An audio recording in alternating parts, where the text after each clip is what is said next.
अस्सलाम वालेकुम, welcome to my YouTube channel. Hope so you all will be fine. Let's start today's topic is cellular respiration. Last में हमने पढ़ा कि anaerobic respiration क्या होती है और वो किस तरह से होती है, उसके रिजल्ट्स में क्या क्या कंपाउंड्स बन रहे होते हैं और हम उससे एनर्जी किस तरह लेते हैं।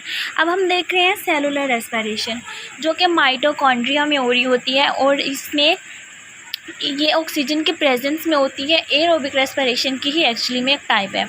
सेलुलर रेस्पिरेशन में 4 मेन स्टेजेस आती हैं। फर्स्ट ऑफ ऑल ग्लाइकोलिसिस में क्या होता है, ग्लूकोज के ब्रेकडाउन होती है और ग्लूकोज ब्रेकडाउन होकर पायरुविक एसिड में कन्वर्ट हो जाता है। ग्लाइकोलिसिस सिर्फ स्टेप है जो कि साइटोसोल में होता है, बाकी सारे माइटोकॉन्ड्रिया में हो रहे होते हैं। सेकेंड स्टेप क्या है, पायरुविक एसिड की ऑक्सीडेशन होगी। नेक्स्ट क्रेब्स साइकिल है और लास्ट में रेस्पिरेटरी चेन आती है। इन सारे प्रोसेसेस में क्या होता है कि एटीपी की ब्रेकडाउन होती है और हमें एनर्जी मिलती है जो कि सेल के डिफरेंट फंक्शंस के लिए यूटिलाइज की जाती है। फर्स्ट ऑफ ऑल ग्लाइकोलिसिस जो है वो सिर्फ साइटोसोल में होगा और इसके लिए ऑक्सीजन एसेंशियल नहीं होती। ये ऑक्सीजन के प्रेजेंस में भी हो सकता है, ये ऑक्सीजन के एब्सेंस में भी हो सकता है, लेकिन रिमेनिंग 3 जो स्टेप्स हैं सेलुलर रेस्पिरेशन के, pyruvic acid oxidation, Krebs cycle and respiration, इन तीनों के लिए ऑक्सीजन की प्रेजेंस नेसेसरी है। ऑक्सीजन की प्रेजेंस नहीं होगी तो ये स्टेप्स नहीं हो सकते और ये तीनों के तीनों होते भी माइटोकॉन्ड्रिया में है। जस्ट ग्लाइकोलिसिस का स्टेप है जो साइटोसोल में होगा, बाकी तीनों माइटोकॉन्ड्रिया में होंगे।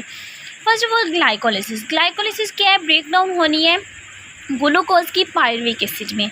अब ये सिंपली हम कह रहे हैं कि ग्लूकोज ब्रेक होकर पायरुविक एसिड में कन्वर्ट हो गया, लेकिन there is a series of steps जिनके बाद जाके पायरुविक एसिड में कन्वर्ट होता है।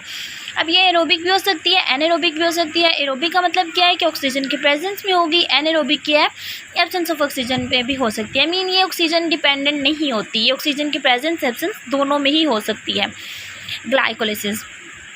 अब ये ब्रेकडाउन जो होती है वो साइटोसोल में होती है। इसके लिए हमें डिफरेंट एंजाइम्स चाहिए, इसके लिए हमें एटीपी चाहिए और उसके बाद हमें इसके साथ coenzyme NAD, nicotine amide adenine di nucleotide चाहिए। अब ग्लाइकोलिसिस में 2 मेन स्टेप्स आते हैं, प्रिपरेटरी फेज़ है एंड ऑक्सीडेटिव फेज़ है। प्रिपरेटिव फेज़ क्या है, प्रिपरेटिव फेज़ में एक्चुअली में एटीपी यूज़ होती है और ऑक्सीडेटिव फेज़ में फिर एटीपी से हमें एनर्जी मिलती है।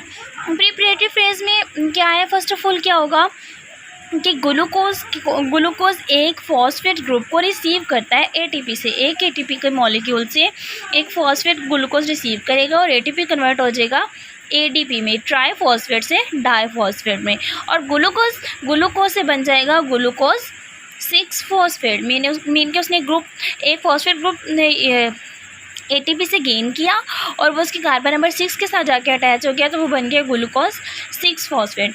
नाउ अब क्या होगा कि ग्लूकोज 6 फॉस्फेट जो है इसने फर्दर अपने ही एक आइसोमर फ्रक्टोज 6 फॉस्फेट में कन्वर्ट हो जाना है एक एंजाइम के ज़रिए।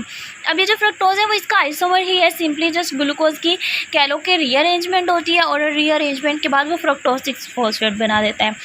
अब एक और फॉस्फेट ग्रुप ट्रांसफ़र होगा दोबारा से फ्रक्टोज 6 फॉस्फेट के पास, एक और एटीपी यूज़ होगी जो कि एडीपी में कन्वर्ट होगी और एक फॉस्फेट जो है वो फ्रक्टोज 6 फॉस्फेट के पास आ जाएगा। एक एटीपी पहले स्टेप में यूज़ हुई, दूसरी एटीपी यहाँ पे यूज़ हो रही है, तो 2 एटीपी यहाँ पे यूज़ हो गए। एटीपी यूज़ होगी और हमारे पास फ्रक्टोज 1,6 बिस फॉस्फेट बन जाएगा। अब ये जो फ्रक्टोज 1,6 बिस फॉस्फेट बना है मतलब कि इसके पास 2 फॉस्फेट ग्रुप आ गए, तो इसलिए हम इसको बाईफॉस्फेट कह रहे हैं। एक कार्बन नंबर 1 के साथ अटैच होगा और एक कार्बन नंबर 6 के साथ अटैच होगा। अब इस फ्रक्टोज 1,6 बिस फॉस्फेट ने क्या करना है कि इसने फर्दर ब्रेकडाउन होनी है इसकी 2 कंपाउंड्स में। एक बनेगा ग्लिसरॉल्डिहाइड 3 फॉस्फेट और दूसरा बनेगा डाईहाइड्रोक्सी एसीटोन फॉस्फेट। दोनों एक दूसरे के आइसोमर्स ही होते हैं, मीन इंटरकन्वर्टेबल होते हैं, दोनों ही 3-3 कार्बन वाले कंपाउंड्स होते हैं। जैसे एक दूसरे के, जैसे पीछे ग्लूकोज और फ्रक्टोज एक दूसरे के आइसोमर्स थे, वैसे ही ग्लिसरॉल्डिहाइड 3 फॉस्फेट और डाईहाइड्रोक्सी एसीटोन फॉस्फेट भी एक दूसरे के आइसोमर्स हैं। पहला जो फेज़ था प्रिपरेटरी फेज़ वो यहाँ पे ख़त्म हो जाता है। क्या हुआ है, प्रिपरेटरी फेज़ में 2 एटीपी के मॉलिक्यूल यूज़ हुए हैं और फॉस्फेट ग्रुप यूज़ हुए हैं और ग्लूकोज की ब्रेकडाउन हो गई ग्लिसरॉल्डिहाइड 3 फॉस्फेट में और डाईहाइड्रोक्सी एसीटोन फॉस्फेट में। ये था पहला फेज़। अब नेक्स्ट फेज़ आता है ऑक्सीडेटिव फेज़। ऑक्सीडेटिव फेज़ में क्या होता है, अब जो हमारे पास डाईहाइड्रोक्सी एसीटोन फॉस्फेट और G3P यानी ग्लिसरॉल्डिहाइड 3 फॉस्फेट बने हैं इन दोनों से हाइड्रोजन रिमूवल होगी। मीन्स के हाइड्रोजन का रिमूवल क्या है, ऑक्सीडेशन। इन दोनों की ऑक्सीडेशन होगी और वो जो हाइड्रोजन है वो NAD मॉलिक्यूल को दे दिया जाएगा और उसकी रिडक्शन हो जाएगी, वो बन जाएगा NADH, क्योंकि इसने हाइड्रोजन रिसीव किया, इसकी रिडक्शन हो गई। और हमने ग्लिसरॉल्डिहाइड 3-फॉस्फेट और DHA भी, इन तीनों से हमने हाइड्रोजन को रिमूव किया तो उनकी ऑक्सीडेशन होगी। तो ये एक ऑक्सीडेशन रिडक्शन रिएक्शन होता है और जिसमें जो हमारे पास 3 कार्बन वाले पीछे मॉलिक्यूल्स बने थे उनकी ऑक्सीडेशन और NAD मॉलिक्यूल की रिडक्शन होती है। अब NADH जो है वो एनर्जी स्टोरिंग मॉलिक्यूल है, एक हमें एनर्जी कंटेनिंग मॉलिक्यूल एक कह लो कि मिल गया। अब second phosphate group is transfer. इसी स्टेप पे एक और काम भी होता है कि ऑर्गेनिक फॉस्फेट प्रेजेंट होती है साइटोसोल के अंदर। साइटोसोल से एक ऑर्गेनिक फॉस्फेट जो है वो इन दोनों के पास आएगा और ये बन जाएगा 1,3-बिसफॉस्फोग्लिसरेट। G3B के पास भी और डाइहाइड्रोक्सी एसीटोन फॉस्फेट के पास भी दोनों ही एक एक फॉस्फेट ग्रुप और रिसीव करेंगे। कहाँ से आ रहा है इनके पास फॉस्फेट ग्रुप, ये साइटोसोल में इनऑर्गेनिक फॉस्फेट की फॉर्म में प्रेजेंट था जो कि इन्होंने एक्सेप्ट किया और 1,3-बिसफॉस्फोग्लिसरेट बन गए। मतलब कि बाईफॉस्फेट है और 1 और 3 के साथ कार्बन नंबर के साथ इनके साथ अटैच है। अब क्या होगा नेक्स्ट स्टेप में, oxidation of phosphoglyceraldehyde is energy yielding process and the high energy phosphorus bond is created. Mean के जब इनके लास्ट स्टेप में क्या हुआ था, हाइड्रोजन रिमूव हुए थे तो इनकी ऑक्सीडेशन हुई थी, तो ये एक एनर्जी यील्डिंग प्रोसेस है। जो एनर्जी यहाँ पे प्रोड्यूस हुई ना इतनी सारी, उस एनर्जी को इन्होंने यूज़ करके फॉस्फेट के साथ बॉन्ड बना लिया। इन्होंने फॉस्फेट के साथ बॉन्ड कैसे बनाया, पहले इन्होंने हाइड्रोजन दिए, इनकी ऑक्सीडेशन हुई और ऑक्सीडेशन के रिजल्ट में इनके पास एनर्जी बनी। इन्होंने उस एनर्जी को यूज़ किया और फॉस्फेट के साथ बॉन्ड बना लिया और इनके पास 2 फॉस्फेट्स हो गए, बाईफॉस्फेट कंपाउंड बन गया। अब नेक्स्ट स्टेप में क्या होगा कि ये जो फॉस्फेट ग्रुप जो इन्होंने रिसीव किया था लास्ट स्टेप में, वो इसको वापस ट्रांसफ़र कर देंगे और एक ADP का मॉलिक्यूल कन्वर्ट हो जाएगा ATP में। एक ADP का था मॉलिक्यूल यानी कि डाईफॉस्फेट था, उसको इन्होंने एक फॉस्फेट दिया और वो बन गया ATP यानी कि ट्राईफॉस्फेट। और खुद ये बन जाएंगे 3-फॉस्फोग्लिसरेट। पहले 1,3-बिसफॉस्फोग्लिसरेट थे तो एक एक फॉस्फेट रिमूव हो गया तो अब क्या बन गए 3-फॉस्फोग्लिसरेट। अब क्या होगा कि 3-फॉस्फोग्लिसरेट रीअरेंज होगा और 2-फॉस्फोग्लिसरेट में कन्वर्ट हो जाएगा।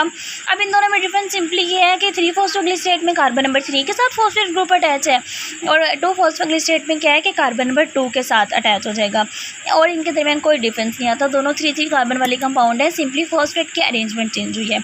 नेक्स्ट स्टेप में क्या होगा, अब ये जो 2-फॉस्फोग्लिसरेट कंपाउंड बना है इसके अंदर से वाटर रिमूवल होगी और ये कन्वर्ट हो जाएगा फोस्फोइनोल पायरोवेट के अंदर। अब ये फोस्फोइनोल पायरोवेट नेक्स्ट स्टेप में क्या करेगा, ये अगेन अब इसके पास भी एक फॉस्फेट तो प्रेजेंट है ना फोस्फोइनोल पायरोवेट के पास, इसके पास जो एक फॉस्फेट था ना इसने वो फॉस्फेट भी रिमूव कर देना है। एक ADP का मॉलिक्यूल आएगा, उसको ये अपना फॉस्फेट देगा और वो ATP में कन्वर्ट हो जाएगा। पीछे 2 ADP हमने ATP यूज़ किए थे प्रिपरेटरी फेज़ में, यहाँ पे हमारे पास 4 ATP बन गए हैं। दो कंपाउंड से ना हमारे पास 3 कार्बन वाले थे, दोनों ने ही 2 फॉस्फोइनोल पायरोवेट बने, उनसे 2 ADP मॉलिक्यूल ने रिसीव किए फॉस्फेट्स और वो ATP में कन्वर्ट हो गए। इस तरह से 2 ATP यूज़ करके हमने रेस्पिरेशन ग्लाइकोलिसिस में 4 ATP बना लिए और 2 NADPH मॉलिक्यूल्स भी। और फिर नेक्स्ट क्या होगा, फॉस्फोइनोल पायरोवेट ने जब फॉस्फेट दे देना है तो ये खुद कन्वर्ट हो जाएगा पायरोवेट और पायरुविक एसिड में। और फाइनल स्टेप यही